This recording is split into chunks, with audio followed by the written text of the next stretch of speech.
C'est une reconversion professionnelle. J'étais ingénieur en informatique, donc je travaillais dans l'industrie de la carte à puce. Mon dernier boulot, c'était ça. Et puis amateur de vin, et puis j'avais une petite voix qui me parlait dans la tête et qui me disait, donc j'aimais bien le vin, et puis ouais, je ferais bien mon vin. Puis une autre voix qui me disait, bah non, t'es ingénieur, t'es pas vigneron. Et puis l'accompagnement de mon épouse, elle m'a dit bah pourquoi pas. Donc dans un premier temps, je me suis inscrit à une formation à Beaune, une formation pour adultes, en me disant bah si un jour j'ai l'opportunité de m'installer, j'aurai le diplôme, et puis sinon bah je saurai comment on fait du vin. Changement de vie avec mon épouse qui était ingénieure aussi, elle en électronique.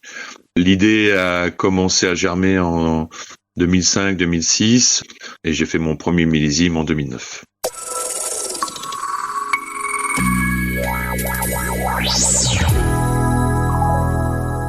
Vis ton vin 2024.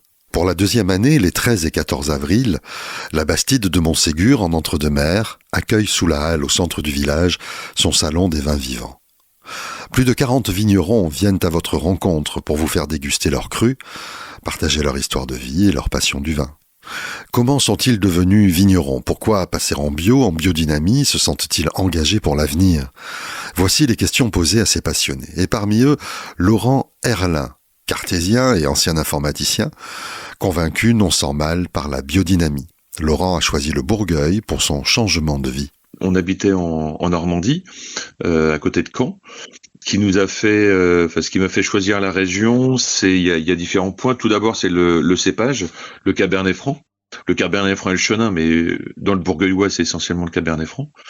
Donc le cépage, le fait que ce soit une région touristique parce qu'on a des gîtes sur le domaine, et puis être un endroit accessible, pas trop loin de nos parents, qui sont en région parisienne, etc. Donc pas du tout de la région. On s'est dit on va commencer à chercher dans le Bourgueillois, et puis si on trouve pas, on élargira un petit peu le cercle de nos recherches.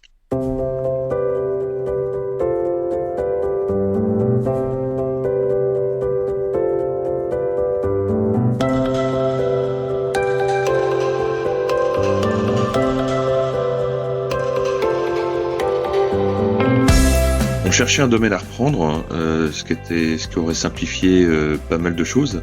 Aujourd'hui, je trouverais beaucoup plus facilement, mais il y a 15 ans, c'était pas du tout évident. J'ai juste trouvé un domaine de 20 hectares, et c'est pas du tout la taille que je recherchais. Soit on trouvait des vignes et on cherchait une maison autour, soit on trouvait une maison et on cherchait des vignes autour. On a trouvé une maison, on est tombé en amour, comme disent les Québécois. Corps de ferme avec suffisamment de bâtiments pour pouvoir faire un chai qu'on a agrandi par la suite, et des gîtes. Donc et plus notre maison d'habitation.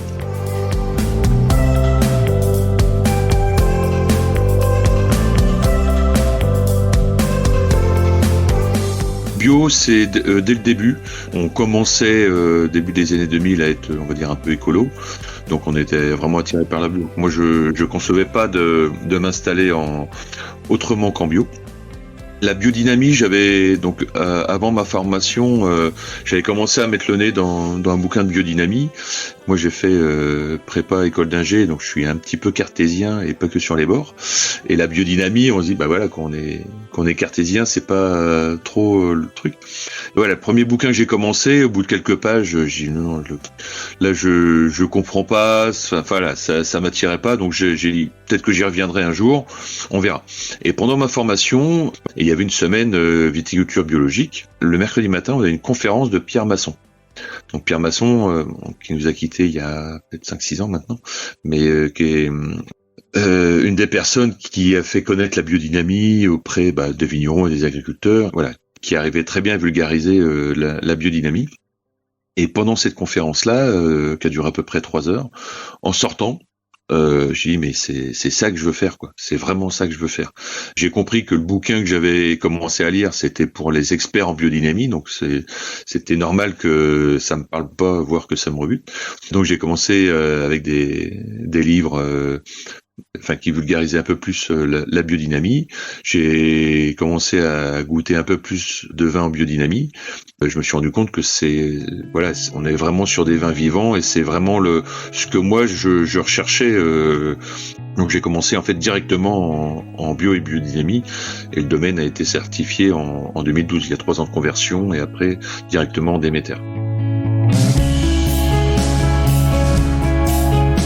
Laurent Herlin, ancien responsable d'une chaîne de production de puces électroniques, a donc choisi la vigne en bio et en biodynamie. Est-il engagé plus largement dans ce mouvement et pense-t-il que c'est l'avenir ? Oui, je me sens pleinement engagé.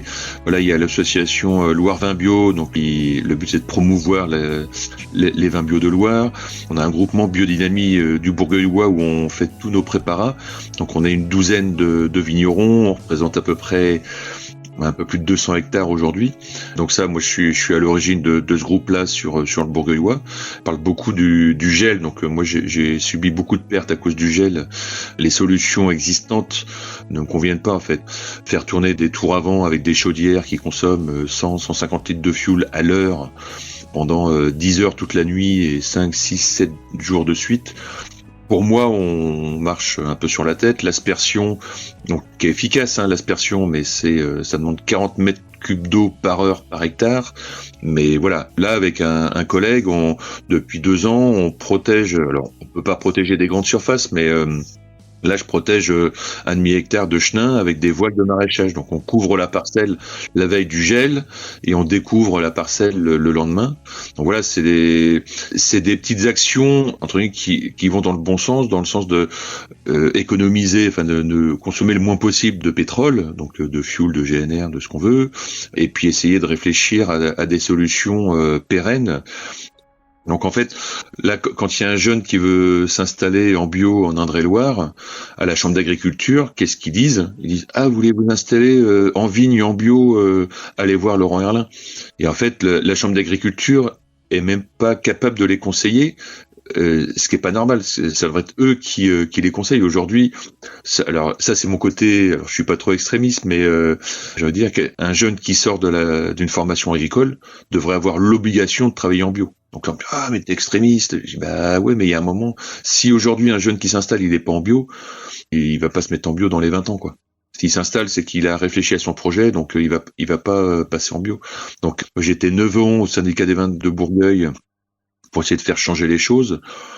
J'ai vu que ça changeait pas, donc au bout de 9 ans, j'ai dit voilà, j'arrête, je vais pas m'épuiser, je préfère mettre mon énergie dans des assos, des groupements qui font bouger un peu les choses. Alors on fait notre colibri, je fais mon colibri. Moi, je fais ma part, quoi. Laurent Herlin est un vigneron présent sous la magnifique halle érigée au centre du village de Montségur pour présenter ses vins à l'occasion de Vite en Vin, Salon des vins vivants, bio et biodynamie, 2e édition les 13 et 14 avril 2024. Dernière question, qu'est-ce qui lui plaît le plus dans ce nouveau métier ? Pour moi, c'est les 3 V. Les 3 V, c'est la vigne, le vin, la vente. C'est un métier très complet. La vigne, j'aime aussi bien être tout seul dans ma parcelle à tailler, tirer les bois, faire des choses nécessaires. Mais voilà, j'essaie d'être en communion avec mes vignes. Donc ça, c'est vraiment la vigne. Le vin, ça c'est le côté vendange, festif, vinification, il y a un peu Herlin l'Enchanteur où on transforme du raisin en vin. Et puis la vente, ça permet justement de partager sa passion. Moi les gens ils me payent pour être heureux. Il y a une bouteille de vin, c'est du bonheur, c'est un bon moment. Il y a une bouteille de vin sur la table. Si à la fin de la soirée, les gens ont passé un bon moment et que la bouteille de vin est vide, c'est que le vin était bon et puis le vin a contribué à passer un bon moment. Ce qui me fait lever le matin, c'est ça, c'est de pouvoir vivre des moments, partager ma passion avec des gens et qui vont prendre plaisir à boire des vins comme les miens.